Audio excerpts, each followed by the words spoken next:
let's do this. All right, hello everyone. This is Omni Talk Retail. I'm Chris Walton. And I'm Emma Zinga. And we are coming to you from our very own booth at Manifest, booth K15. Come on by, say hello. We'll be here all week. And thanks to Manifest for helping make all of our interviews at the show possible. And joining us today, Ann, is a man who may not need an introduction for the loyal Omni Talk listeners. I believe you two interviewed each other. You interviewed him at Home Delivery World last year, right? You don't want to know, Chris. We went deep cut Dave Matthews Band tracks discussions. That's right. I heard all about that. I mean, we went into Luther College days. It was intense. It was a lot of supply chain. Yes. Well, we talked about that too, but I mean, eventually got to that. Yes, we got to that, right? We dug deep. There's a lot to catch up on. Very fun conversation, which is a hallmark of us at Omni Talk.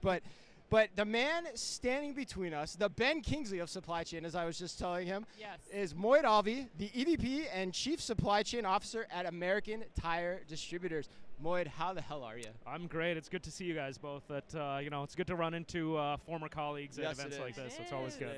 Well, let's have you just introduce yourself to the audience who hasn't met you yet. Tell them a little bit about you and your role at American Tire Distributors. Yeah, of course. Yeah, so I have the privilege of leading the supply chain team at American Tire. We're an automotive solutions provider. We do a lot of things that are traditional B2B distribution. We recently launched our marketplace, which is called Radius. So it's a online marketplace. Yeah, Radius. We got to have those round circular references for our. Stays on brand. Yeah, I like it. It really does. Of course. Yeah. And it's an online marketplace for our customers to use, where they can not only order tires, wheels from us, but they can also order parts, supplies from our partners, like other manufacturers, and then. What that'll help them do is really sort of, instead of getting 5, 6, 7 deliveries a day, they can all get that once, and it's really streamlined. So we're excited about the platform and what it can do, and it's a good way for us to grow beyond our just core business. How did that stretch you as a Chief Supply Chain Officer? Like, what new muscles did you have to exercise to bring a marketplace online? This is really a product of our digital team, and a really important enterprise strategy. But where it comes to life for us is, how do we distribute items that we're not warehousing in our buildings? Right. So while we haven't started that and hasn't gone live, that's really the next step of that platform is how do we consolidate these deliveries? So that's going to be a fascinating problem to solve.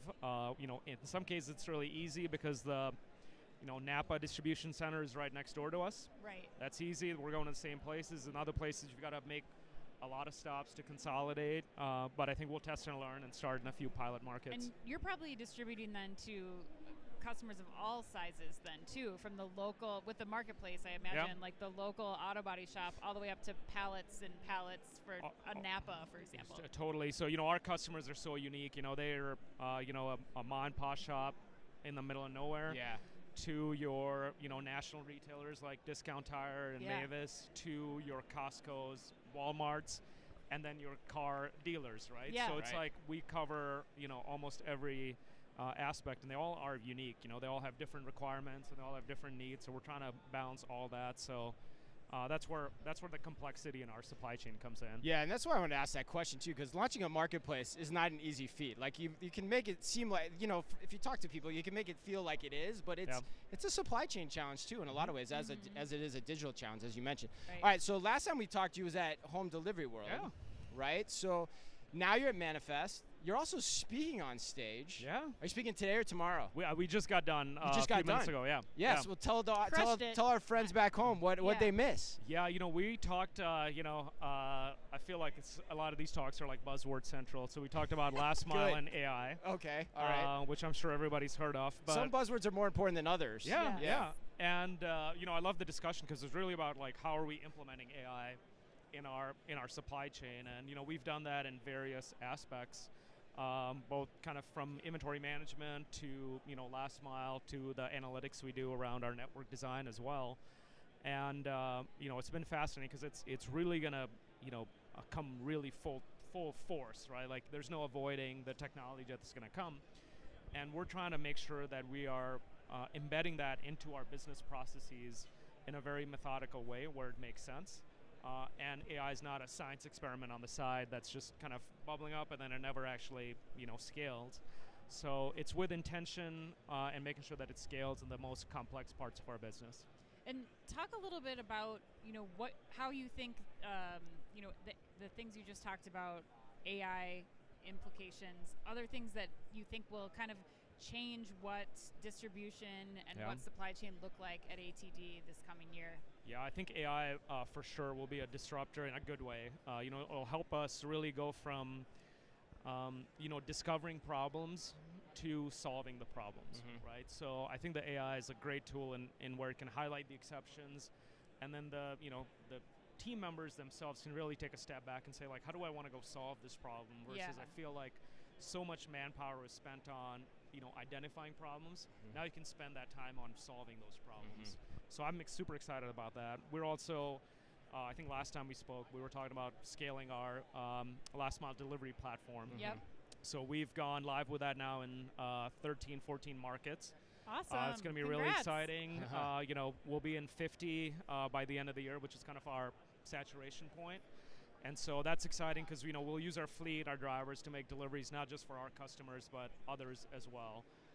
And so we're really super excited. It's been a really, really good partnership, and we're excited for the growth there as well. Kudos on that. So one of the things that I really respect about you, and I can remember when I last saw you at the Philadelphia airport, and we were talking about AI because it was very early on. I was asking you and I was saying, like, where would you prioritize your investments? And you're a very candid, straight shooter with me, which I always appreciate. And so I'm going to ask you now, as you think about that topic, which you just got off stage, sharing your thoughts to the audience, where would you prioritize your investments in AI in the most tangible way that you can share with our audience back home? Yeah, I think there's a few different places. I think the biggest value is going to be in the upstream supply chain, which is all about planning and inventory management. You do? 100%. Okay. I think if you go back to our Target days, the amount of individuals that were doing that, and I've been removed from that for a while, but I know that's the case here as well. You're planning all that stuff in Excel. Most of corporate America is doing a lot of that in Excel. And again, there's a lot of room for error. It's just tedious. Yeah. Right. And when you get a question like, hey, why are you out of stock? Or how come we don't have X, Y, and Z? The amount of research that requires the Monday morning scramble is crazy, right? So if you remove and deploy AI in that arena, I think the payback there is far bigger than any other component in the supply chain, because you can really be thoughtful about the placement of your inventory. You can be intelligent about your demand planning. And when there are exceptions, one of the things we're building is this root cause analysis for items that, are either going to be short, or now it can actually predict and tell us, hey, take a different action because you're going to run out of this thing X number of weeks from now, right? So imagine now that, intellectual horsepower is focused on how do I prevent that problem from happening 3 weeks from now, versus answering the question why I don't have this product, hurry up and fix last it. week. So I think that's really going to be, that's where the payback is going to be exponential, I feel like. Do you even see it as a management tool then, in terms of what to focus on? Is that part of that discussion? Because I know we had David Gugina, your counterpart at Walmart, on, and he's saying that they use it for that. I'm curious because I kind of picked up some themes there too in that. No, absolutely. I think it makes everybody's life easier, right? So it's not just the analyst level that's doing the kind of positioning, et cetera, but even for me, I can just go into the solution that we have and use LLM models to ask it questions and be like, hey, cool. How come X, Y, and Z? And it gives me actually a pretty good answer. Yeah. Right. Or a good start. Yeah, or a good start. And I think that's what we have candidly work to do. Is while it's built, it needs to be built bottoms up. So every item location is sort of fed into that. But I think a lot of value comes to say, all right, tops down. If I look at where are my problems, how do I summarize and aggregate all that? There's a lot of power in that, and I think you got to kind of build from both ways. Wow, that streamlines a lot when you talk about it in that context. Yeah. Well, Moid, let's talk about what is coming up in 2024. Yeah. You've got more locations to open. You've got more to do in the marketplace. But what are you most excited to accomplish this year in your role? Yeah, I think we have. When I started last year or a year and a half ago, we put in it's kind of wild to even say that. I know, right? Me too. Like I remember following. We follow you closely, and I'm like, Jesus, it's been that long. It's like this August will be 2 years. We did the first 6 months and said like, hey, what's the optimal physical network that's gonna solve the problems of our customers, our internal problems around inventory and cost.